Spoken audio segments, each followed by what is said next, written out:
Commence first kiss, I can't resist. Wrist control, hands behind my back. This is too sensual. Pull out. Na-na-na-na-na-na-na-na. Welcome to the Spencer Whiteout podcast. Rated R. Criminal charges with you, bro. It's like we're avoiding the sharks. Call it leather fetish. No, it's great. Turbo neck guy. I'll give you a kiss. You give me your number. That checked out a ton, dude. Tell me you felt it. We're Americans. We're the ones that are descendants from the 1776 musket-bearing motherfuckers.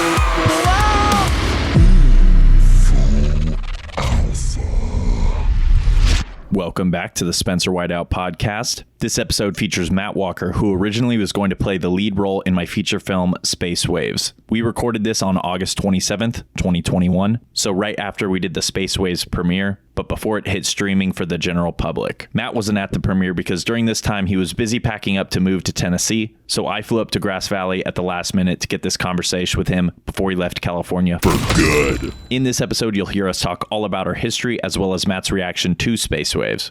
I also included a little music piece that we didn't end up using in the final film, but I thought it was a fun Easter egg and wanted to show it off here. And with that, let's dive in. So today on the podcast, I have a very special guest, the hometown celeb, Matt Walker. This guy is a legend in all forms of the word. You're the man who found space. Let that sink in. You're the two-time 90-foot crane jumper. You're the badass that completed the Nazarene vow. Nazarite vow. Tangerine vow. You're the one who did a 25-mile hike barefoot. You served in the military. You got more stories than anyone else except Luke Reed. You're deeper than a doughboy, and your funny bone is absolutely massive. It's of king snake proportions. You're utterly romantic. You could woo any woman, but you chose to only woo one. But more important than all that, you're a legendary friend, Matt. You're a friend who gives selflessly, sacrifices for others, loves Jesus with all your heart, and I'm honored to call you my friend. Dang. Thank you, man. That is the most awesome introduction I could ever imagine. Did I find space? I delivered space. What do you mean I gave you it a delivered? second birth. I mean, like when my parents were in high school, people were going to space, but then it died off. Yeah, it died. It died off. And actually, there was another, the adventure king himself, Avery, was the one that like told me about space. And so we went on an adventure probably at midnight when I was 16, a minivan full of delinquents to go find this legendary place that Avery had told me about. And so we brought space back, which might have also killed space. From what I remember is that you guys didn't know where it was. And so we had no idea. So you did technically find it, even if you didn't find it first. Right. Yes. How did you find it? They just told us it was past the dump in the wilderness. And so we just loaded a minivan full of kids that were illegally in my car because I couldn't drive them. Illegal kids. And we just drove off into the night until we could find this legendary tower that was supposed to be out in the wilderness. And we stumbled upon it and ushered the greatness. Why was it called space? Do you remember? Of course you remember. Because all of the street names up there are named after like spatial things. Like there was like Nebula Court. I think there was something. Jupiter Lane. Yeah, exactly. Yeah. So there's a bunch of those. And then space was the tower that overlooked all of that. Yeah.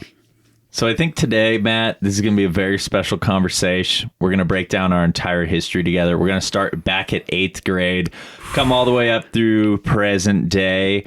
Matt and I had so many rad experiences through the years. A handful of them made their way into Space Waves. And I'd say the main inspirations for Space Waves were the adventures and anecdotes from myself, Luke Reed, and Matt Walker. That was the trifecta. And so people that have known either of us for a while will remember that Matt was actually the OG Marvin Walt.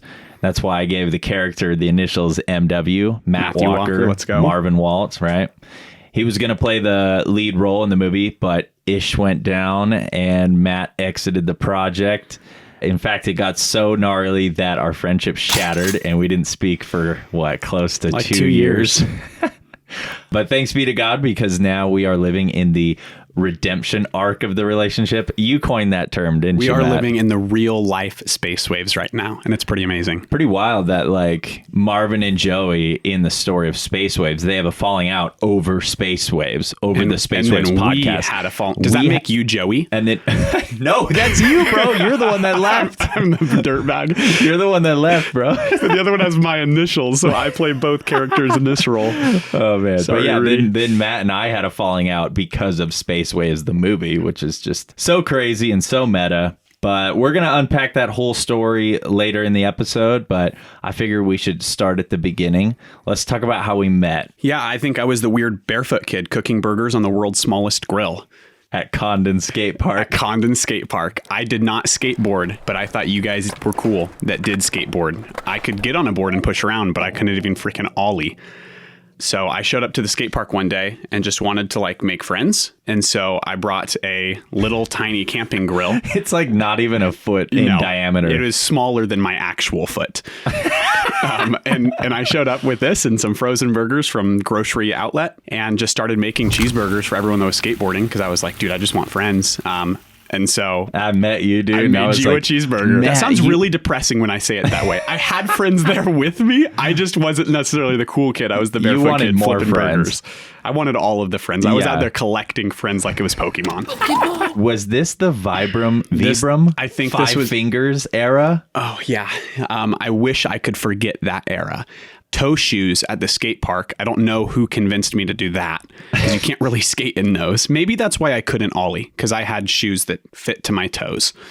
I was just living out this idea of like, I just want to be different than everyone else. And sometimes that was awesome. And other times it was me at a skate park in toe shoes. And that's something I love about you and I, bro, is our philosophy of life is like, let's do something different. Let's go on an adventure. Let's Absolutely. do something extreme.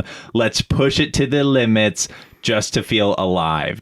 Would you say that's accurate? Yeah, I think that I want to be living or I want to be dead. So if I'm living, I'm going to live absolutely to the fullest. Matt, dude, you said one time, I have it in quotes here, the way you found your way into my skate videos, you said you were, quote, the least talented but most hyped. I think not only in your skate videos, but I think in life. yeah. I've found that I generally was the least talented person in the room, but I was just so freaking excited that I was even allowed in the room that I wanted that energy to reflect. And I think that like my greatest talent is being more excited than you. I don't know if that's possible, bro. More excited than everyone except for Whiteout himself. Right. Yeah. So if you go back, if you've been a part of my journey, you will see Matt Walker cameoing in, I think, all of my skate videos. Yeah, pretty much all Pretty of them. much. I was never on a skateboard in a single one of them, though. No, but you were like doing something crazy, or you were giving some crazy trash talk interview and just being like, Physical over digital. Suck it. right? Stuff like that, you know, just telling people what they need to hear, basically. I'm just the voice of the people. Pretty much. But let's talk about what you're most famous for in the WCU. The Whiteout cinematic universe. Exactly, dude. I think it's the Phuture Memories premiere speech and the 90-foot crane jump, both circa 2016. 2016 was a legendary year. It really for you, was, dude. for us.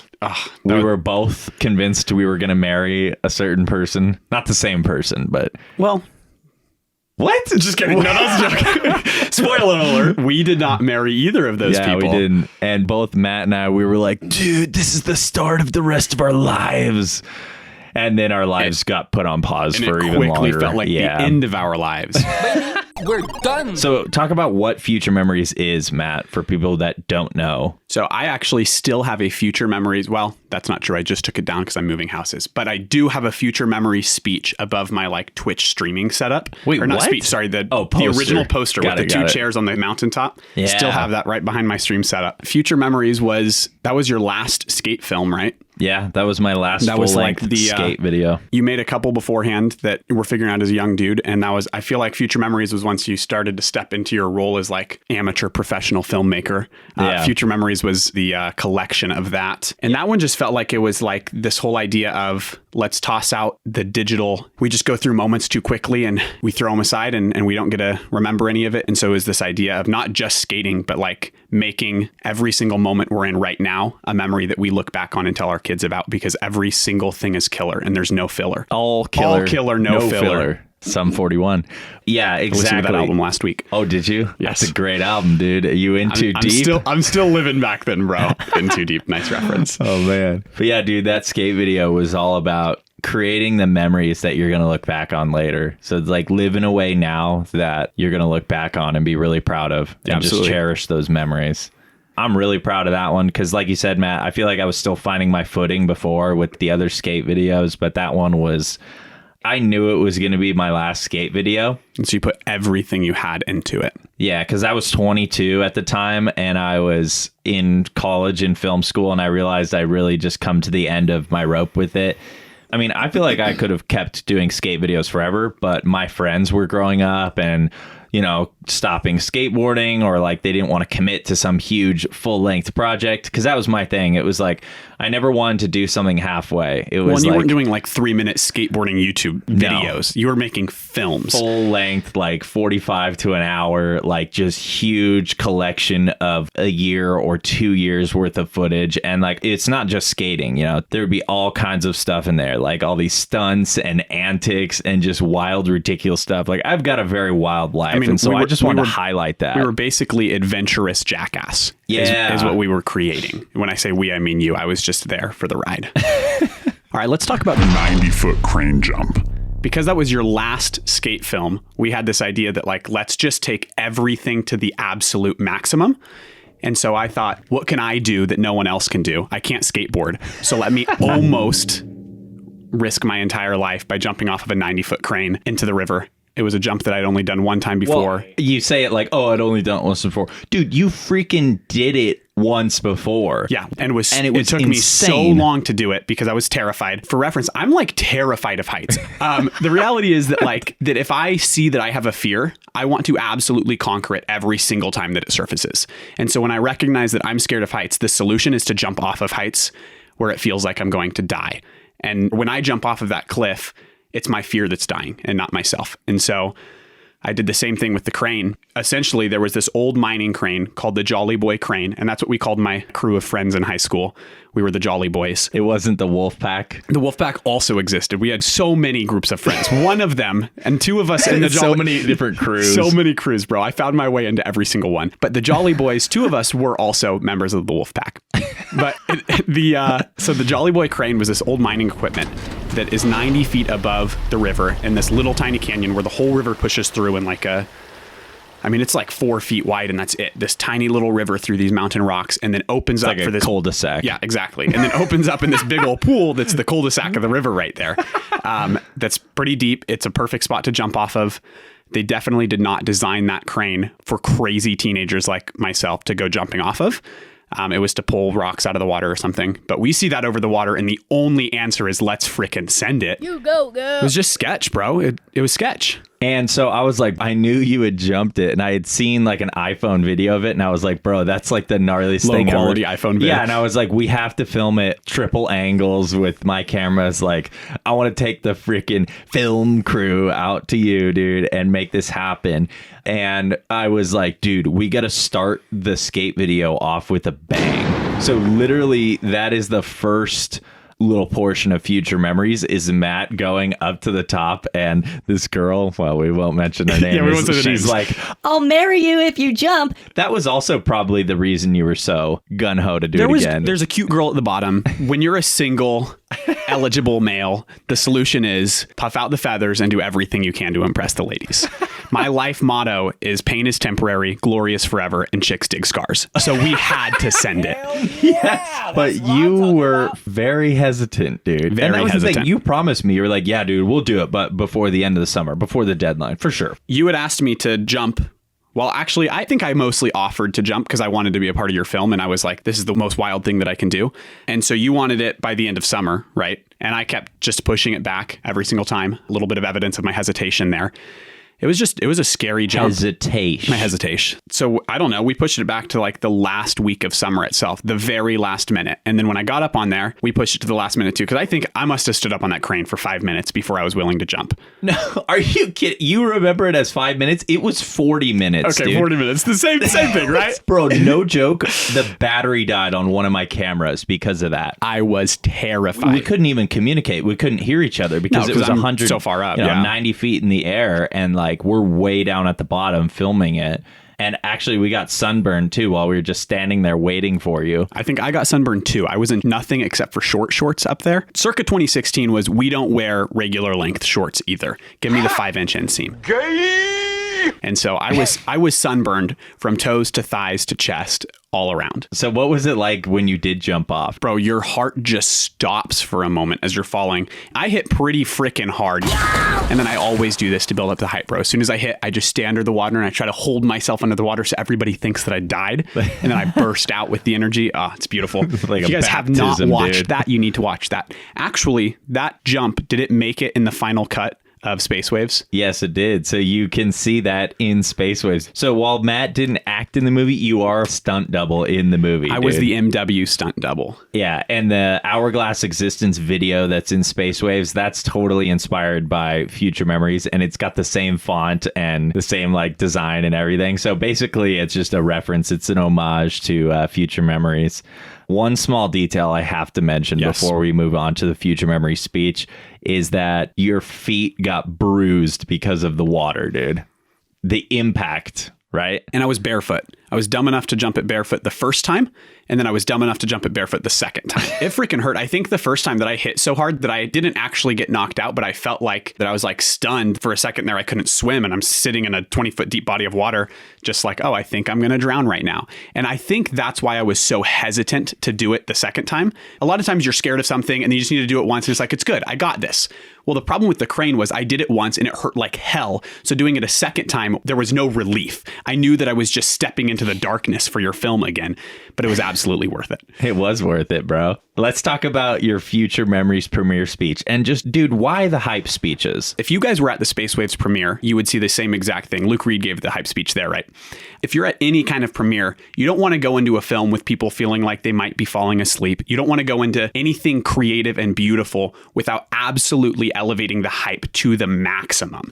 And so you get someone up there that is more excited about life than everybody else in the room, and you bring that excitement to every single soul in the room. You max out.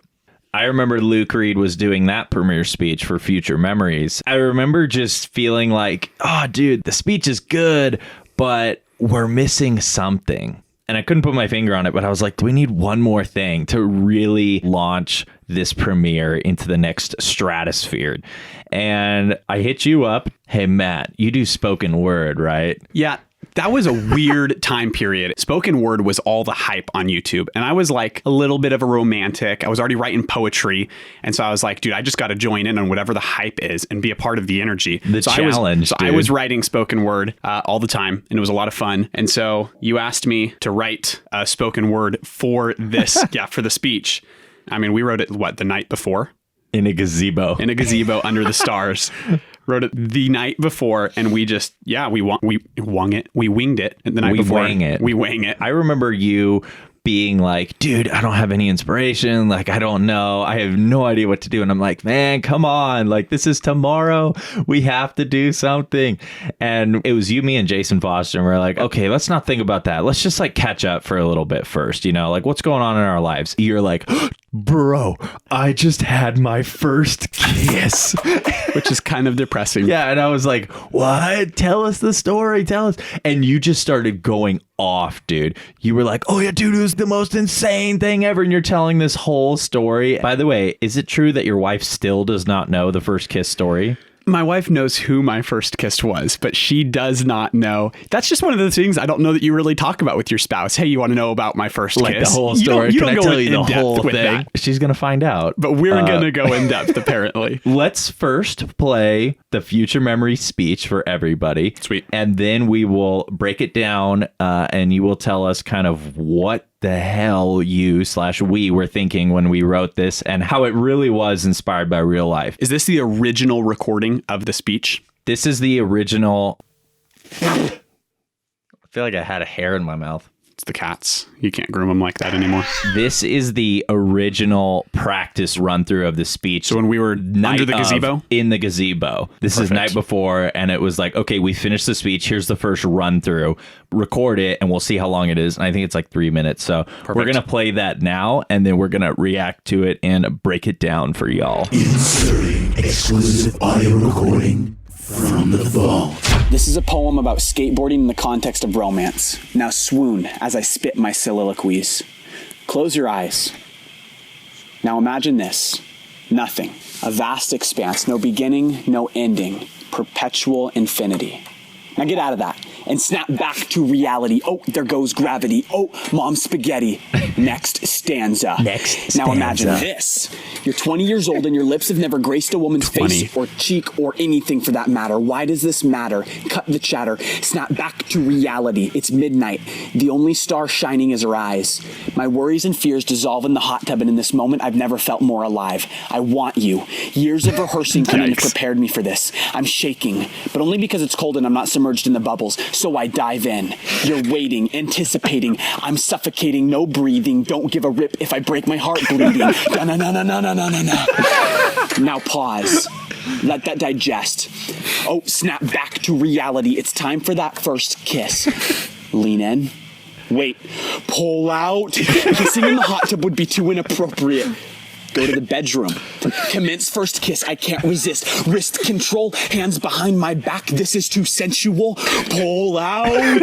I must save our future memories in a scrapbook of affection, not just a fleeting second of connection. Love is too powerful for simple people like me. So what must I do? I kiss her again and again and again. This is passion. Mel Gibson directed My Heart is Brave. Braveheart. Where do we go from here? Back to reality. My first kiss. Most excellent. Only one thing can compare to that extravagance. The beauty you have yet to experience. The majesty awaiting your appearance. Constructed through devotion, the cost of the sweat and the blood and the crips. Splinters and sparks, day after day, shot after shot, trick after trick. Altogether, a few moments of footage turned into 42 minutes of pure bliss, divinity for you to feast your thirsty eyes upon. Taste the glory that is future memories. Leave the dark, bathe in the whiteout. Are you ready? Spencer Whiteout. How many times must I skin my knee before I land this laser flip? How many times? How many times must I crush my privates before I nail this rail slide lip? How many times? How many times must I hit the red button before we conquer this honker? How many times? How many times must I jump this 90-foot crane before you accept my marriage proposal? How many times? How many times? How many times? How many times? As many times as it takes. There it is. Mic drop, dude. Was that a blast from the past for you, bro? That was better than I thought that it would be. But my wife might think that it's worse. I love that recording. When you did that in front of the whole crowd, everyone was just shocked. What is going on? That was so good. That is the very first time that I have listened to that. I don't even have that saved anywhere. I'll send it to you, Catch bro. all those references in there. What? We got way too much Eminem from a white boy who didn't listen to Eminem. Yeah, snap back to reality.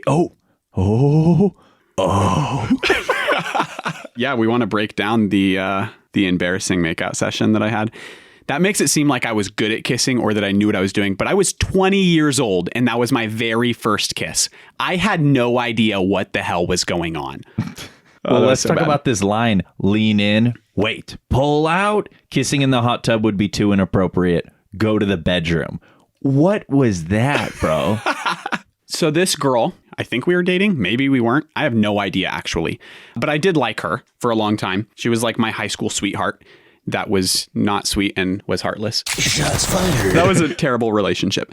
Anyways, I had no plans going into this, like, let's kiss. Her sister was there, and the poem does not reference that. What? Her sister was sitting on the porch and had just walked inside. We were house sitting for somebody, and so we were in a hot tub, and she was getting awfully close. And I was like, this is the first time I'm going to kiss a woman. But I'm really insecure because it's my first kiss. Maybe it's a little bit too much to kiss a girl for the very first time while she's in a bikini and looking good.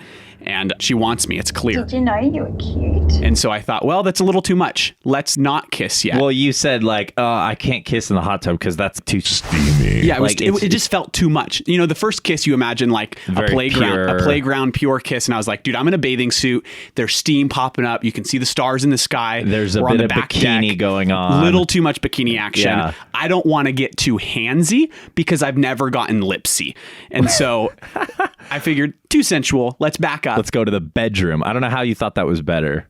I had a shirt on In the bedroom.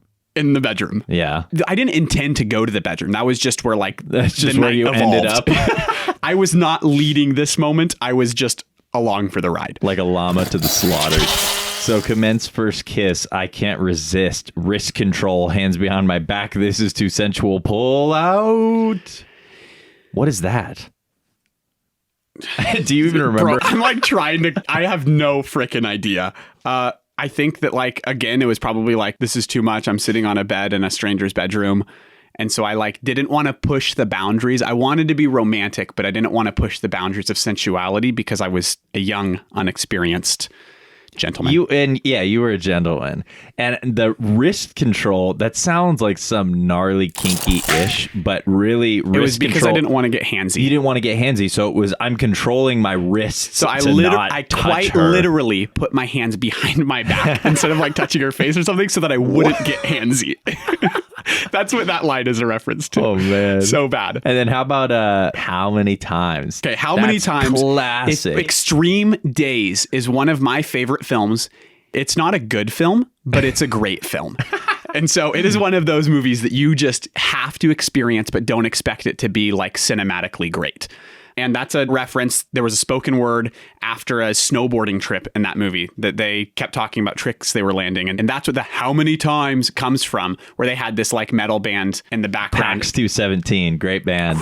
Yeah, Classic. they're playing this awesome like beat, and Matt, that's his name in the movie. Matt is like, it's literally how me. many times must I do this and this and this? And it's just so epic. And then at the end, he's like, as many times as it takes. And it's like, And then it's the mic drop. And it's the mic drop, and it's just so epic. And so that's how we ended that too, was I think I actually dropped the mic after that as well. No, you didn't, because we couldn't drop the mic. It was the church's mic. It was the church's mic. So you squatted down with the mic and gently set it on the floor. It's a metaphorical epic. mic drop. But I think you're going to be very, very pleased with how much of your original Phuture Memories speech we kept in Space Waves. And at the time of recording this podcast, the movie is not available anywhere. It's not on any streaming platform. So this is going to be an exclusive private showing, Matt. I'm going to show Matt Space Waves after 4 years of him waiting and 4 years of this entire journey. And I'm so excited to share it with you, dude, and get your thoughts and just do this thing. Let's mother freaking do this, baby. All right, here we go.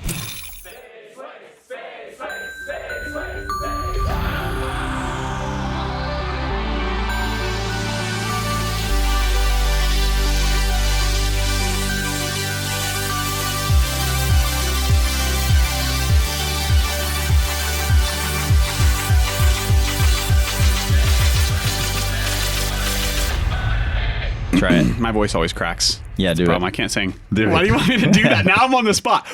I can't do it, bro. I'm embarrassed. Do it. See, but I try to go higher pitched than your mic. Do it. Dude, what if we both do it at the same time? See, but I'm higher. I'm like, so I'll do it lower. You do it low, I'll go higher. high. Okay, 1, 2, 3. Oh, I had too many. No, you I had sound like a one monkey. more. Yeah, yeah, you just. Okay, one more. One. Oh.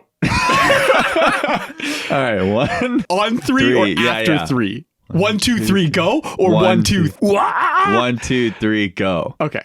1, 2, 3. That was pretty good. Welcome back, ladies and gentlemen. This is Space Waves. I'm your host. This is not Marvin Walt. Shut up.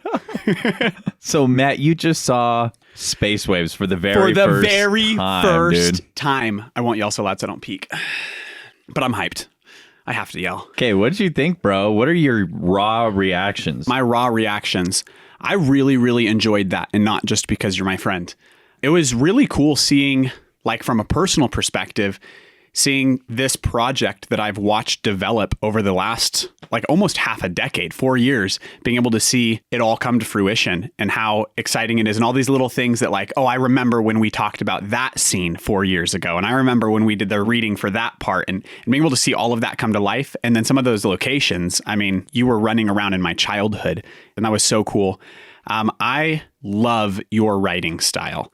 I think that's probably my favorite part is just even with your comedy that you can bring depth to the comedy, that it's not just one-liners with nothing under the surface, but like you're really good at writing jokes that have more depth. You can actually pay attention to those jokes and you're like, oh, that's a callback to something that happened 20 minutes ago. Or there's a reference there that you kind of have to understand another piece of pop culture to get so many times that I was like, oh, I caught on to that one. And I just think there's a lot of depth to your writing style, whether that's in those serious moments, can't spoil it, but in those serious moments or in comedy. And I really, really enjoy that. I think that is so cool. Did it remind you of just all the hometown crazy experiences and shenanigans that you and I and all of our friends got into growing up? Yeah, and I think that's why it like resonated with me so much. And even if you weren't someone that was a part of the inspiration for that film, if you can be in it, what is that line that he said? Nostalgia isn't what it used to be. It's such a good line in the film. You'll see that when you watch it. And the other line, this is a film about getting excited over the little stuff because life is more fun that way. Absolutely. And I think that if you can be somebody who came from a fun, adventurous upbringing, I mean, it's just a callback for all of us. It's a coming of age that isn't just designed for kids coming of age, but it's designed for the adults that got to come of age in that era. And I think that that is so much fun to be a part of. And the whole movie, for me, it feels like nostalgia because a lot of it is like literal callbacks to real events. And I can see where the inspiration is coming from. But I think the whole movie, for anyone that loves that genre, it's just a callback to who we were. Yeah, and I try to write the film in a way that's not just like the average Hollywood coming of age where it's got to have this in it and it's got to have that. And then by page 50, it's got to be this. Yeah. And it's like, I tried to just lean into what made our childhood unique and just try to really highlight the little things and the little moments that so many other people just forget or they blow past, you know? And so I tried to highlight all of those little adventures and even just little conversations and lines that me and my friends had together. I tried to put in there and just try to make it as real and authentic as possible. Yeah, absolutely. I mean, there was a line in the opening scene where he said, in a small town where nothing happens, we have to make our own adventures. And I think about anyone that came from a small town with nothing happening is going to resonate with that. And that's why I love it. I was thinking while I was watching it, like, what film could I compare this to? Because I love the coming of age genre and I love the like style of comedy that you write. It's not dumb slapstick humor and it's not super raunch, but like a little bit of raunch. Yeah, but like juvenile raunch, not too far. It's like the perfect sweet spot in between adult humor and being able to just have fun. Yeah. I really, really enjoyed that. Absolutely. I think that you have your really unique spin on coming of age. And I'm excited to see how everyone else receives this. Yeah. Well, thanks, Matt. I appreciate it. Much appreciated. I think also I would say that I feel so privileged to be a part, just even if I'm an ounce of the inspiration for this film, that some of the stories that I got to be a part of with you, I think is such an honor and a privilege to know that like, hey, that's a callback to a moment that we shared and these future memories that we got to create. And I just think that like, I don't know, man, I just want to say on air, thank you for allowing me to be a part of this film, even if it's just in the inspiration. Yeah, well, thank you, bro, for just... I was going to say thanks for growing up with me. You didn't really have a choice, but we had to. We had to. No, but I'm just so glad we hung out so much. I feel like we didn't hang out a ton growing up, but I felt like every time we did hang, they were all significant moments every time we did hang out. And we just had, even though we had like kind of separate friend groups, we had like a mutual respect for each other. And anytime we met up, it was like, oh shoot, the legends are reuniting. The legends of the different wolf packs. The different wolf packs. Yeah. But I'm stoked that you still cameo in the movie, you know, with that 90-foot crane jump. 90-foot crane jump. And my name is in there at one point, too. Yeah, your name's in there. You say, Hot One is gone. Why bother listening anymore on the podcast review? I give a 1-star review, I think. Yeah. And that's so funny because we had written that line, and then it was like, who should we write reviewed that one? And then it was like, oh, Matt Walker, because Hot One is gone. Why listen anymore? And I was like, well, Matt's the hot one, and he's gone. So maybe it's kind of meta in that way. Just want to clarify, Rudy is hotter than me. No, maybe. Shots fired. But dude, how about the speech, man? Dude, that speech was almost to a T what you guys heard a moment ago before we watched the film. The only things you changed were the ones that needed to be changed to fit the film. That was funny to see something that I wrote at 20 years old. Yeah, we raunched it up too. At parts That's where true, it's that's like true. every orifice from our necks upwards swallowing the other hole, full penetration, swapping saliva like it's a trading card game. Yum. Come on, Yeah, you dude. went full Pokemon with the tongues there. Pokemon tongues? What is that? Well, you were trading cards. Trading card? No, Yu-Gi-Oh. So you were a Yu-Gi-Oh kid. I was a Pokemon kid. Yeah, different wolf packs, dude. Different groups. A few other pieces in Space Waves that felt like callbacks to our friendship. I mean, there was a few actual locations. There's a real quick cut at that swimming hole with Mr. Phallickson. That's a real swimming hole that I grew up swimming at. Brought Spencer to when we were in high school. I wish that I could have been there to jump off of those cliffs during that scene. That would have been sick. But also there's a few... even bigger cliffs around the corner. Oh, there is. Way higher. Way bigger. Massive. King snake proportions. King snake proportions. If you know, you know. Classified. Okay. Moving on. Huge. Gargantuan.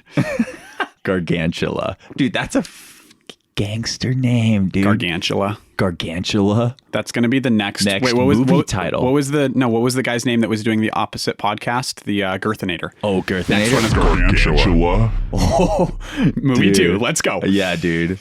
Okay, what else? What else? Also, besides just cool locations, there was a couple of lines, I don't know, 3 or 4 that were like direct quotes from things that actually were said in conversation with us. One of those was in the thrift shop with Benson, Mr. Benson, the thrift shop owner, that he said a line to Marvin. Don't lower your standards, increase your grace. And that was a thing that I said to you 4 or 5 years ago when you were going through a struggle with a girl that you liked, I think. But yeah, but moments like that. I mean, we had really good conversations. Don't lower your standards for friendship. Increase your grace. And I remember that was just such a good little piece of wisdom that I held on to. And now I hope that other people can think of that, when they feel like throwing in the towel on relationships or they're getting bitter about it. And I think if you don't know what that context means, I mean, just increasing your grace is the idea that that I'm going to give you more opportunity to mess up, that it's this concept that love believes the best in your friends. And so even if I feel like your intentions are to hurt me or that you don't care as my friend, that I'm not going to look at you through the way that I'm feeling, but I'm going to look at you in the best possible way and believe that your intents are the best. And so it's just this idea that even when our friends disappoint us, we just increase the grace that we're willing to give them because we're all human beings that are just struggling through this crazy adventure of life. Yeah. There's my soapbox. I mean, really, the theme of the movie, it's like a duality that one theme you have is Duke Cannon's line that this is a film. What is that exact line? If you want to quote that line. Duke Cannon? Duke Cannon is the brand of deodorant I use. Duke Skylander. Skylander is restart that. There's a dua. I just choke on my own spit. There's a. I'm just gonna take a sip of water. Frick that. Stop, man. Stop. So there's a duality of themes happening. And one is the line that Duke says before the hourglass existence. You want to quote that line? This is a film about getting excited over the little stuff because life is more fun that way. And I think one theme of this movie is really that idea that that it's just genuinely a film about being excited about the little things and turning nothing into an adventure. And this idea that you don't have to have a life of constant grandeur to experience adventure and generate stories, but it's something that you can just do with your friends in a small town that's going nowhere. And the other theme that you see is this theme of the reality of friendship, that as we grow up, sometimes it feels like we were just friends because of association and because of circumstance. And then it's this idea that we have to learn how to let friendship live through seasons changing, and then how to forgive our friends and be able to not grow into a bitter person when seasons do change and friends do hurt each other. And it's this theme of forgiveness. And I mean, really that line, increasing your grace for your friends, that kind of bleeds through the whole film. And so I thought that was pretty awesome. If you enjoyed this episode, I've got good news for you. Matt Walker parts 2 and 3 are coming up next. Also, be sure to leave me a rating/review. 5 stars is a power play. I'd really appreciate it. Also, you can connect with me on Instagram at Spencer Whiteout to stay up to date. And as always, stay tuned, stay hyped. That's a wrap. Inserting exclusive audio recording from the vault. Matt, what are you ranting about? Dude, just that, the idea that you should lower your expectations because not everyone loves like you do. That's accurate. Not everyone loves like you do, but that's just because they're wrong and selfish and stupid. That's what I was thinking. Like- I didn't know how to articulate it to him. No, I was Stupid. dude, no, you're wrong, man. But Like, this is what I would say. Don't lower your expectations in the sense of like how you deserve to be loved. Don't lower your expectations. Increase your grace. Like, yes, I give you grace to fail, and I give you grace to not love me the way that I deserve to be loved. And in the same manner, would you give me grace for when I fail to love you like you deserve to be loved? And so for it to be healthy, intentional love, there has to be grace in it to say, like, I get that, like, you deserve unconditional love. And unconditional love is impossible for me to give all the time. So, like, when I fail, will you forgive me? So, I don't know. You have to set an atmosphere of grace inside of the relationship if intentional love is going to exist. But you don't lower your expectations. You just increase your grace. Yeah. Because if you're lowering your expectations, you're saying, like, you can love me as horribly as you want because I don't expect you to love me well because you're only human. But, like, that's a lie. You're not only human. You're an heir to the kingdom of heaven. And if Jesus exists inside of you, get over yourself and love me well. That's how it should be. I have to get up every day and say, like, I don't care if I'm not capable of loving you that way because the Holy Spirit lives in me. So now I am. And if I'm not loving you that way, I'm wrong because I'm rejecting Jesus's gift to me to become greater than I was yesterday. Straight up. Suck it. And that's it.